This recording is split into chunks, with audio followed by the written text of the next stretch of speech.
किबला अमीरुल मुजाहिदीन हाफिज अल्लामा खादिम हुसैन रिजवी रहमतुल्लाह ताला अलैह जब इकबाल को बयान करते थे ना मोहतरम अहिब्बा, वो हकीकी अंदाज में फिक्र इकबाल को लोगों तक पहुंचाते थे। हमारे नौजवान यहाँ बैठे हुए हैं, अंग्रेज ने अगर कैप उल्टा करके पहना है ना तो इसने भी उल्टा करके पहना, अंग्रेज ने उंगलियां टेढ़ी की है तो इसने भी टेढ़ी करनी है। क्यों? वो कूल लगूंगा भाई। मुझे पंजाबी इतनी अच्छी नहीं आती, लेकिन बहरहाल बाबा जी का एक अंदाज होता, पंजाबी बाबा जी से ही सीखी थोड़ी बहुत, जितनी भी सीखी। हमारे नौजवान यहाँ बैठे हुए हैं, तो आज कोई ट्रेंड आता है फौरन अपनाना शुरू कर देते हैं। कोई चीज मार्केट में नहीं आती उसको अपना लेते, समझते हैं कि ये शायद तरक्की की बात है।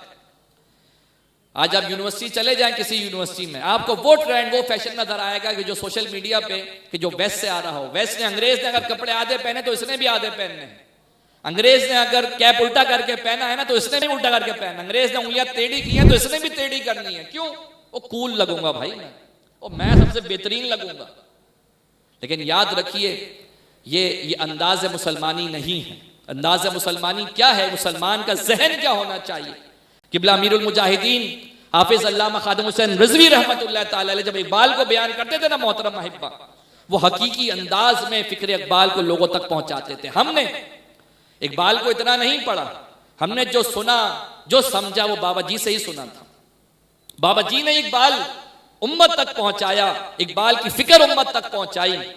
और जो आपका एक अंदाज था, बड़ा ही दिलरुबा अंदाज था, दिलपजीर अंदाज था, और कहा जाए कि शानदार अंदाज था कि बाकायदा तौर पे जब आप इकबाल के शेर पढ़ते तो गोया कि ऐसा लगता कि इकबाल सामने बैठे हैं और बाबा जी उनसे पूछ पूछ कर आगे शेर बयान कर रहे हैं कि दसो जी इकबाल की के अंदर। मुझे पंजाबी इतनी अच्छी नहीं आती, लेकिन बहरहाल बाबा जी का एक अंदाज होता, पंजाबी बाबा जी से ही सीखी थोड़ी बहुत, जितनी भी सीखी।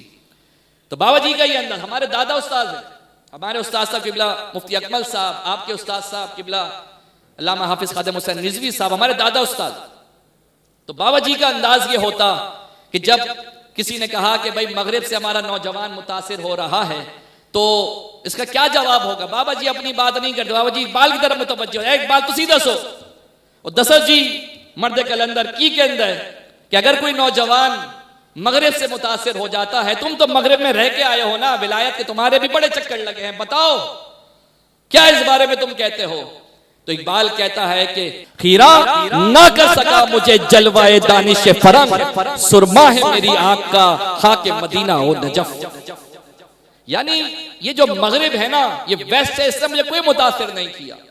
हाँ, कोई मुतासिर नहीं किया, कोई इसने इन्फ्लुएंस मुझे नहीं किया, कोई इनका मेजर इंपैक्ट मेरे ऊपर क्रिएट नहीं हुआ। क्यों नहीं हुआ? वजह क्या थी? वहां तो लोग जाते हैं अच्छे खासे, यहाँ के नमाजी होते हैं, दाढ़ी चेहरे पर होती है, लेकिन जब बाहर की हवा लगती है ना तो दाढ़ी भी चली जाती है, कपड़े भी विलायती हो जाते हैं। इकबाल तुझे ऐसा क्या हुआ? तुझे क्यों मगरिब की हवा नहीं लगी? तुझे क्यों उसकी जो उसकी रंगीनियां हैं वो तुझे क्यों नहीं मुतासिर कर सकी? तो इकबाल ने बड़ा ही शानदार दो टोक मौक़िफ़ दे दिया। उसने कहा कि भाई बात यह है कि मेरी आंख का जो सुरमा है ना वो खाक मदीना है, वो नजफ अशरफ की खाक है। यानी मेरे दिल में हुजूर की मोहब्बत है, हुजूर ताजदार खत्म नबूवत की मोहब्बत है, और मेरा दिल जो है वो सहाबा और अहले बैत से सरशार है मोहब्बत से। तो बस यही चीज है मोहतरम अहिब्बा, यही फिक्र है जो हमें अपनानी है। अगर इस दुनिया में कामयाबी हमारा मुकद्दर बनेगी तो इसी फिक्र के साथ बनेगी।